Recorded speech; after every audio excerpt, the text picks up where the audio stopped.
We're back with Seattle Real Estate Radio with your hosts, Christian Nossum and Dan Keller.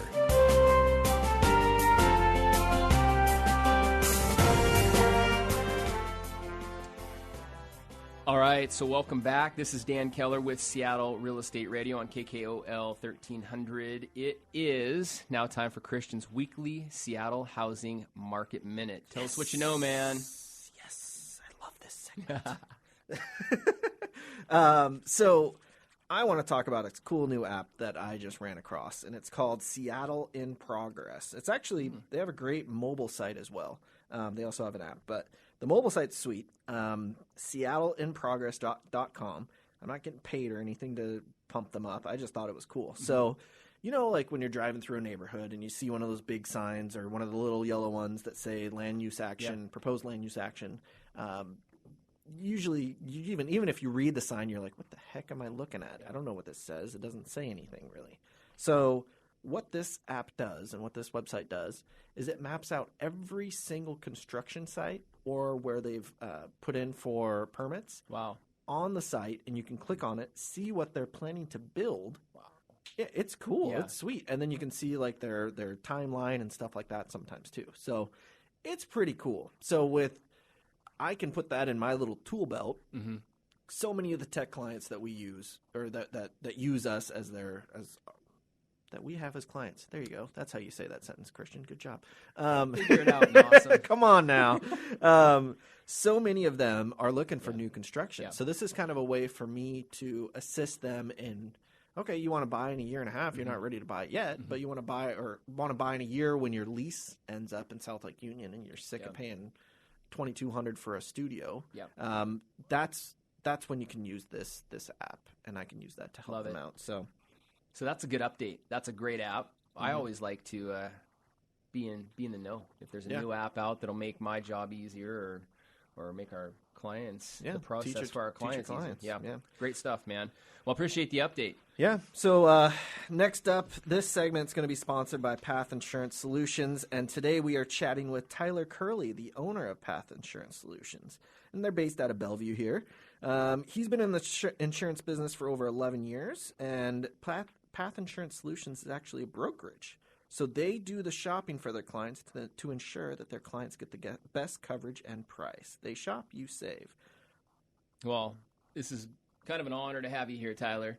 Like I mentioned earlier in the intro, that Tyler's my insurance agent, and when I approached him about our show, it was a no-brainer. Tyler's the insurance pro. Well, thanks for having me, guys. It's a privilege. Yeah. I'm glad you're here. Well, so I know with every single client that comes on board and fills out a mortgage application with me, I ask them what are their plans for homeowners insurance, and I always just ask them to have a 5-minute conversation with you initially. And because I know you take the same approach as Christian and I do in regards to educating our clients and me making sure that every homeowner's insurance policy is not the same, just like every mortgage pre-approval is not the same. And so, in having you on today, I think my goal is to kind of do a brain dump from some of the things that you've taught me over the last 2 years to hand off to my clients as I encourage them to go meet with you. So really appreciate you coming on board. Well, thanks for having me. Love to share, my insights on the insurance industry.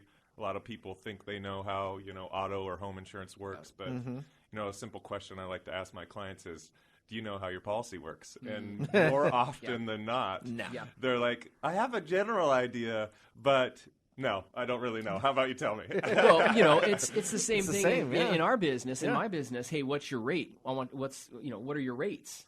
And they're shopping me with 5 other lenders. Or they're talking to me about selling their house, and they're like, well, what do you charge to sell my house? And, my response to a question like that are, what are your short-term and long-term financial goals? Let's get to what's really most important. Is the lowest rate the most important? It's important, but it's not the most important thing. And that's what I love about you, Tyler. Yeah, a lot of people, especially people that get transferred in, whether they're coming in for Amazon or Microsoft, they're coming from another country, so they don't really know how insurance works in the United States. Yeah, that's true. And so if they go to, an online website to get a quote, they're going to just select the lowest level of Yeah. coverage because they see the price that spits out at the end. Yeah, Yeah. exactly. And, you know, a lot of times they don't understand the repercussions for having low levels of insurance. Mm-hmm. You know, in the state of Washington, if you're driving your car and you hit someone and you have $25,000 of liability coverage, that essentially pays for the people you hit to go to the hospital in an ambulance. And that's it. That's about all Once you they got. get through the hospital doors, Yeah. then there's no more coverage. Yeah. Well, you know, if you're 30 years old and you're making $150,000 at Amazon or Microsoft, they you can have your wages garnished at 25% until you're 65. You know, that's a big number. That's a huge number. So, Wow. you know, it's not all about price. Sometimes, and a lot of times what we can do is we can combine coverage to get the price they want to have. Yeah. Because a lot of the companies I work with, you may not have heard of them, but they don't spend money on marketing. They count on me to do the marketing for them. So, you know, their overall cost is a lot lower than, say, the Geicos or the Progressives of the world, because the Geicos and Progressives spend billions Yeah. of dollars on an Yeah. annual basis, Wow. which goes into the cost of insurance. Yep. Well, you gotta that's pay just for an that race eye-opener. car that they got Yeah. and all that. Yeah. Stupid. You know, that Geico animation, that's Yeah, a lot of money right exactly. there. Yeah. That lizard's not cheap. No, whatever no, it is. no. He He probably gets paid more than any actor. Well, would be. you know, that just, and then you mentioned a 30-year-old. When you go through different phases in your life, I know the amount of money that I was making at 30 is much different than what I'm making at 40. So your risk factors change as you age. So, I mean, I think those are things that, much like I do with my clients, I do an annual mortgage review to see, you know, how is your, you know, are you looking in regards to debt management? How are you looking in regards to your financial goals, your equity? In your case, with insurance, do you do annual reviews with your clients as well? I talk with my clients probably 4 or 5 times a year. Just to, you know, when they buy a car, we'll cover what's going on with their life. You know, if they've made any updates to their house, because that could increase the value of their house. You know, whether they did a kitchen remodel or whatnot. Yeah. So I'm in communication a lot with my clients. You know, it's text messages, Google chats, Yeah. emails, phone calls. You know, any form of communication. I try to Snapchat. Yeah, I try to really use. Same. You know, for these savvy Yeah. communicators nowadays. Whatever So, you got to do. yeah. Well, I know for a fact that we're very pleased. I know for a fact that my clients really appreciate you. So, okay, so I want our listeners, most of them listening, have some form of insurance, I'm sure. I'm hoping you do. Oh, yeah. Tell us about the process for obtaining insurance, about your process for walking people through getting insurance. It's actually it's fairly easy to do. I can't, you know, I'm not going to say I can do it in 7 minutes or less like some of these other companies, but really it just involves a conversation and then, you know, maybe 10 to 15 minute conversation about what their current residence is, you know, what their driving history is and their cars. You know, it's hard to insure just one aspect of someone's life and do it correctly. So, you know, can I insure your house by itself? Yes. But can I do that correctly unless I have the whole package to look at and know really what your risk is? No, I can't really do my job unless I take a look at the whole picture. And so in order to do that, you know, we'll need to talk about your home insurance, your auto insurance, if you have any toys like a you know, a jet ski, a snowmobile, a boat, Yeah. you know. Yeah. Maybe you're a small business owner. We'll need to talk about that as well because those sort of all tie into one another depending on how your small business is set up, whether it's a sole proprietorship or an LLC. And so it's important to see the whole picture from my perspective so I can do my job right. You know, and if someone is just, you know, getting their insurance at one spot for their home and their auto insurance in another place, you're almost doing yourself a disservice because and to not have that whole picture is you're not doing your job right if you're not getting all the information. Yeah, and then you can also probably advise them if they need to get an umbrella policy or something like that. Which, well, you know, if you're taking a, you know, if there's a client that has a few rentals, maybe the liability limits on those rentals are low, but maybe it's a fourplex that they're insuring and they only have $300,000 liability. Well, that's not very much coverage for 4 families that you're essentially protecting inside this house. If something goes wrong, like a fire, $300,000 isn't very much coverage. Yeah, it's like so a if I lost only, you know, if I only saw their home policy and their auto policies, and didn't take a look at the rental, then I'm doing them a disservice because I can't actually give them advice on what they need to do to protect that fourplex. Yeah. So, Interesting. And that's the big difference we're in similar type situations in our industries where advice and being able to talk to somebody that's willing and able to give that advice. You're not a rep on the phone or behind a computer in a call center managing an inquiry. You're actually a human being, a professional, an educated professional that's able to give solid advice and look at their whole entire portfolio. Yeah. Cool. I love it, man. Okay, so I don't want to get focused on discounts and lowest rates and all of that, but is there a discount, kind of piggybacking on what you were saying, is there a discount for combining home, auto, boat, rentals?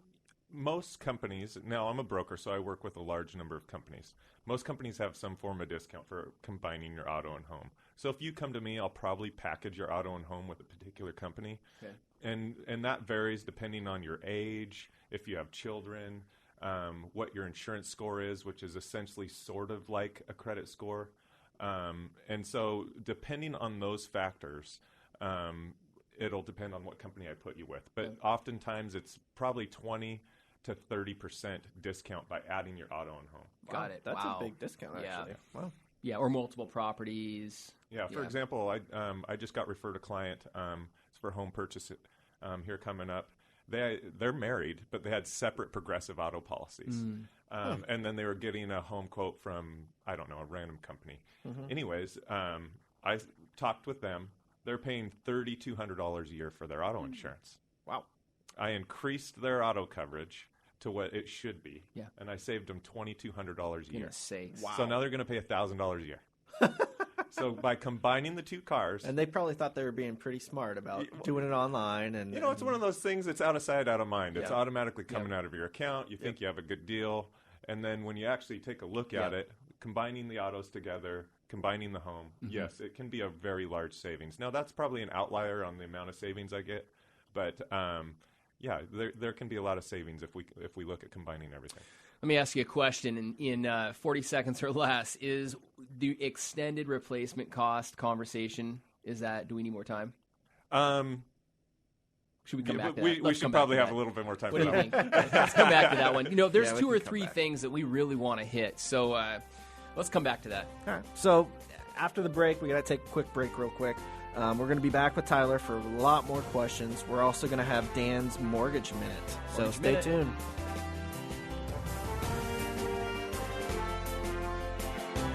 Seattle Real Estate Radio with your hosts, Christian Nossum and Dan Keller, continues after this. Time for more Seattle Real Estate Radio with your hosts, Christian Nossum and Dan Keller.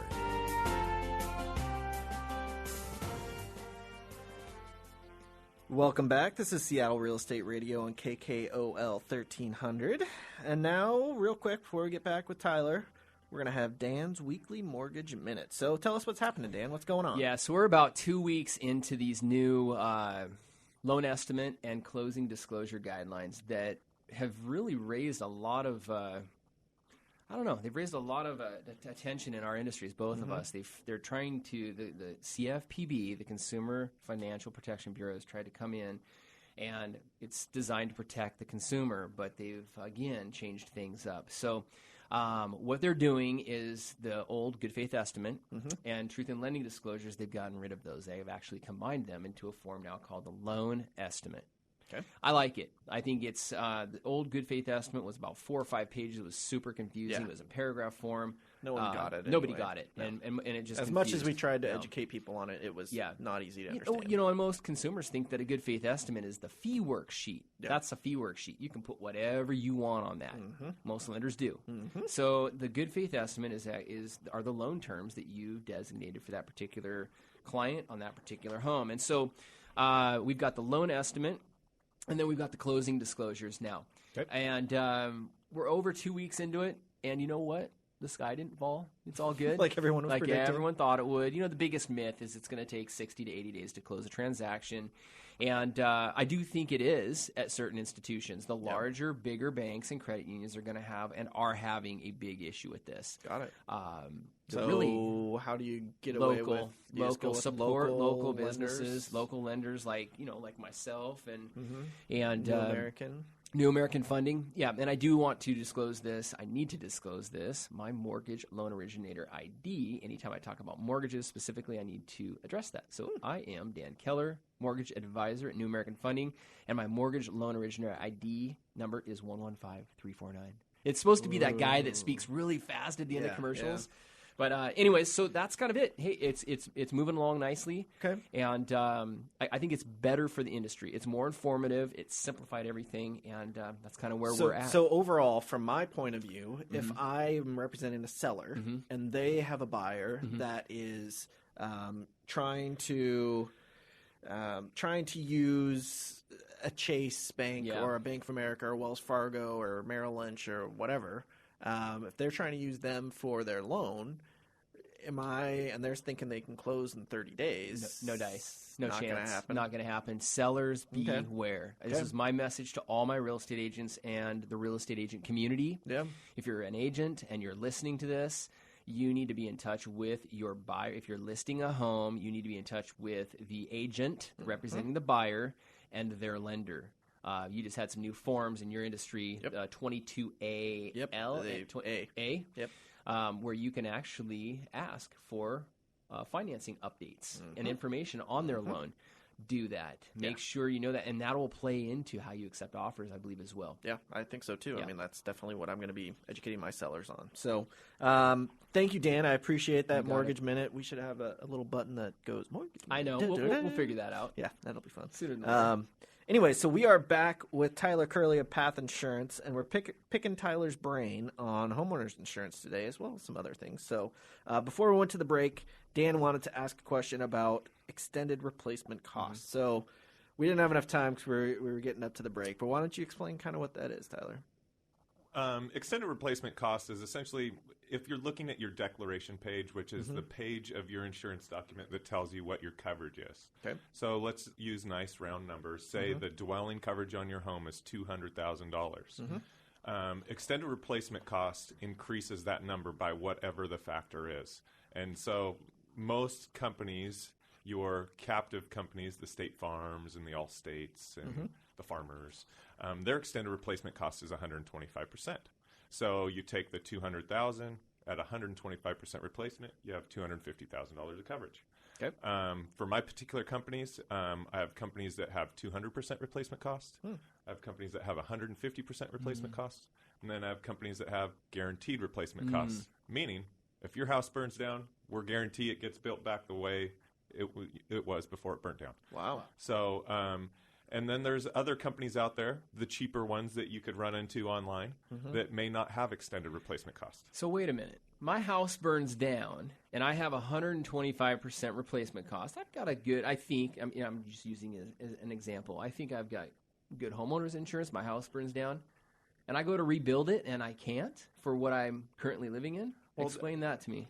If your current insurance agent, which would be me, I wouldn't make that mistake, but maybe you had someone else, didn't insure your home adequately. Maybe we had a lot of forest fires this year and wood prices went up. Got it. So now it costs more to build because of wood prices. It's essentially the replacement cost is a cushion to help you rebuild your house. But if someone is trying to sell on price and they're trying to win your business, they're going to lower the dwelling value of your house to get the premium down, because that's what the premium is based off of. Yeah. And so oftentimes insureds can end up with an underinsured house because of competition. Yeah. Unfortunately, that does happen in the industry. I don't do that personally because I don't need to. Sure you don't, buddy. Sure you don't. No, the really cool thing, and I'm going to give you a little, I got to tip my cap to Tyler right here, because I try to send everybody over. Not everybody goes through Tyler. And, and I think Tyler's okay with that, because they don't want to play, not necessarily by your rules, but you don't get in that price game. You don't get to that game where it's all about price. You give them, your advice, You give them the cost for it. And, gosh, man, I'd hate to have a client come back to me and something tragic happen and they'd be well underinsured. That would be horrible. Because they were trying to get a deal. When in the end, they kind of got screwed. Typically what I'll do is just to give them their warm and fuzzy is I'll do an apples to apples quote to show them, hey, this is what you currently have for insurance coverage. This is how much you're paying with this other company. This is how much you would pay with me. Typically, I'm cheaper, which is nice. Yeah, no, that's nice. And then I'll do a suggested coverage, which is the coverage I think they should have. And I'm pretty successful at explaining why it is they need to have this coverage and then get them to understand and make a good buying decision. And most oftentimes they'll go with the suggested coverage. So in a policy, does usually do the service lines coming from the road to the house, are they kind of covered in a homeowner policy? There's only one insurance company that I know of that sells homeowners insurance in Washington that provides coverage for that.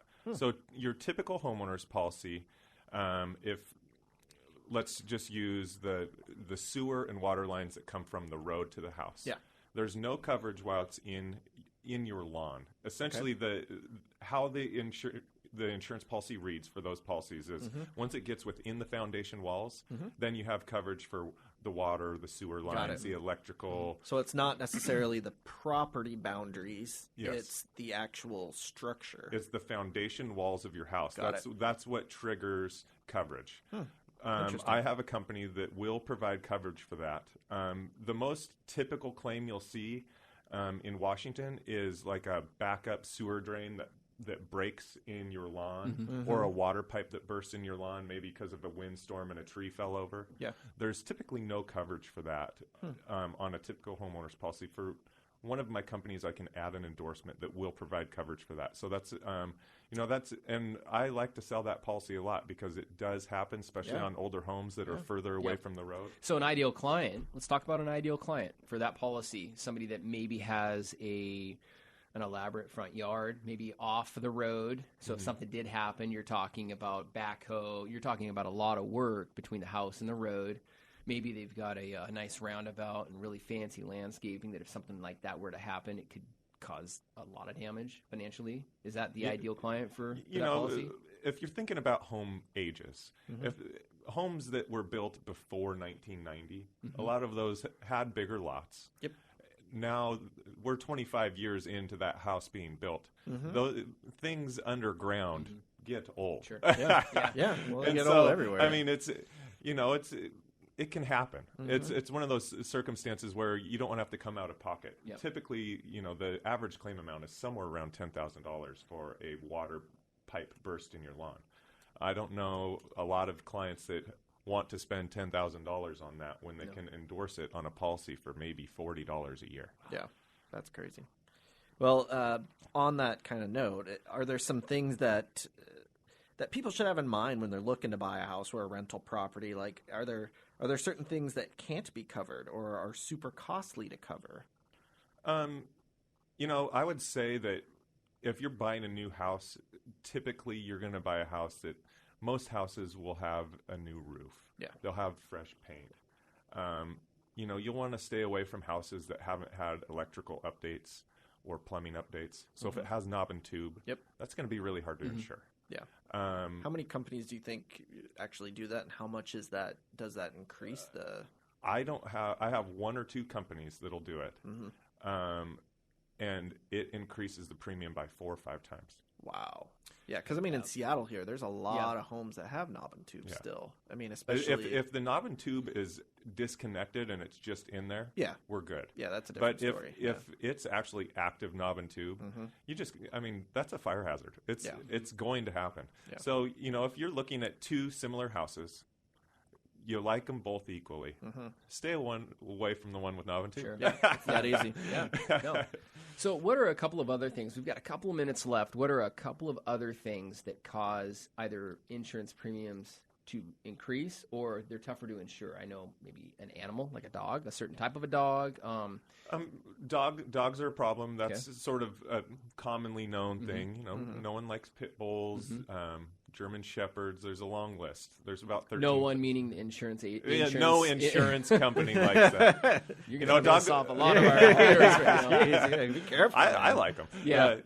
Insurance Yeah, companies, safe, the good underwriters. Yeah, you the know, underwriters don't like them. Yeah, they don't like them. Okay. What about a fire hydrant or a fire station that's located, too far away or something like that? Is that relevant anymore? Or? It can be. It does affect the premium, especially if you're in a protection class 10, which you're not going to find very many protection class 10s unless you're buying in like Tenasket or somewhere very far away from here. It would have to be like a secondary cabin type of house. Well, listen, we got to get him back. There's so much more we want to talk about, and there's so much to know. Really appreciate you taking time out of your day to come by. Thanks, guys, for having me. It was a lot of fun. Yeah. Okay, so one last thing, but right before we go to a break, I want to give a special shout out to Tyler at Path Insurance Solutions, where he does the shopping for you, so you don't have to. It's your path to better coverage at a better price. So he's just one phone call or email away. You can reach Tyler at 425-289-3447, or you can find all of his contact information on our website. You're listening to Seattle Real Estate Radio with your hosts, Christian Nossum and Dan Keller.